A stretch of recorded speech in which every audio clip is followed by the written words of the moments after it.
Hello दोस्तों, एक बार फिर से आपका स्वागत है फलसफा जिंदगी का में। आज जिंदगी के जिस फलसफे को डिकोड करने के लिए हम बैठे हैं वो है किताबों को पढ़ने का ढंग। जब किताबों की बात करता हूँ तो फ्रांसिस बेकन का एक बहुत फेमस कोट याद आता है कि कुछ किताबें टेस्ट करने के लिए होती हैं, कुछ किताबें फॉलो करने के लिए होती हैं और बहुत थोड़ी सी ऐसी होती हैं जो चबा के डाइजेस्ट करने के लिए होती हैं।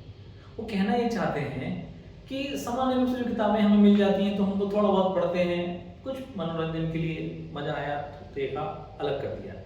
कुछ ऐसी होती हैं जिन्हें हम पूरा पढ़ जाते हैं, सॉल्व कर लेते हैं। पर कुछ ऐसी होती हैं जिनको हम न सिर्फ चबाते हैं अच्छी तरह बल्कि डाइजेस्ट भी करते हैं, और डाइजेस्ट करके फिर वो हमारे दिमाग का, हमारे विचारों का, हमारी पर्सनालिटी का हिस्सा बन जाती हैं। मैं ये बताना चाहता हूँ कि वास्तव में यही वो किताबें हैं जो हमारी सच्ची दोस्त हैं और ये हमें जीवन में आगे बढ़ने में हेल्प करती हैं। इन किताबों को पढ़ने का ढंग क्या होना चाहिए, यानी जो फ्रांसिस बेकन कह रहे हैं कि च्यू करके और डाइजेस्ट करने का जो तरीका है वो क्या है। मैं आपको बताना चाहूँगा कि उसका सबसे अच्छा तरीका ये है कि सबसे पहले आपके दिमाग के अंदर उन किताबों को लेकर एक जिज्ञासा, एक गहरी जिज्ञासा कायम होनी चाहिए।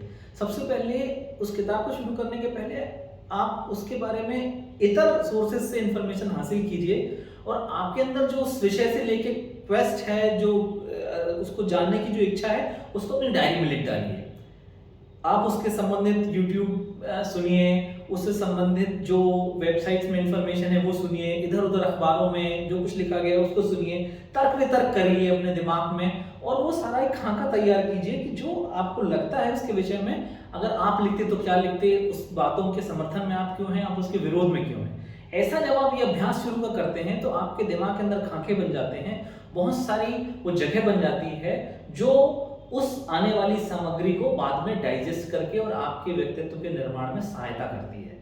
सबसे पहले मैं क्या करता हूँ, जैसे ये किताब मैंने ली, सबसे पहले ये किताब जब मैं लूंगा तो मैं से कि जो अलग अलग अखबारों ने, लोगों ने उसके बारे में जो कहा है मैं इसको पढ़ता हूँ।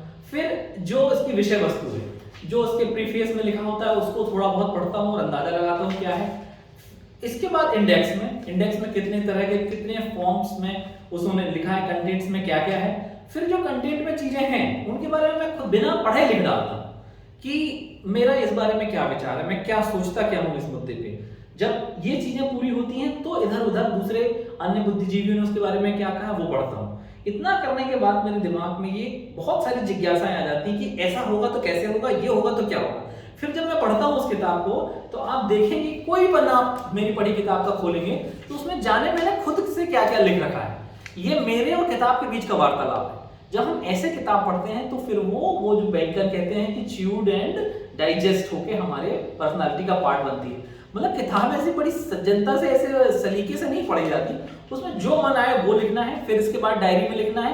तब आप कह सकते हैं कि वो किताब को आपने अच्छी तरह च्यू किया और अच्छी तरह डाइजेस्ट किया, तब किताब आपको मजा देती है और तब किताब अपने साथ खर्च किए गए समय का सही मूल्य आपको देती है। उम्मीद है कि इस तरह से किताबों को च्यू करके डाइजेस्ट कर रहे हैं का जो तरीका मैंने बताया आपको पसंद आया होगा।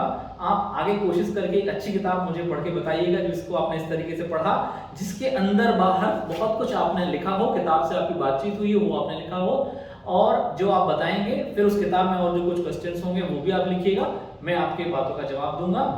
आपको अगर मेरी कई बात पसंद आई हो तो इसे लाइक करिएगा और शेयर करिएगा। धन्यवाद।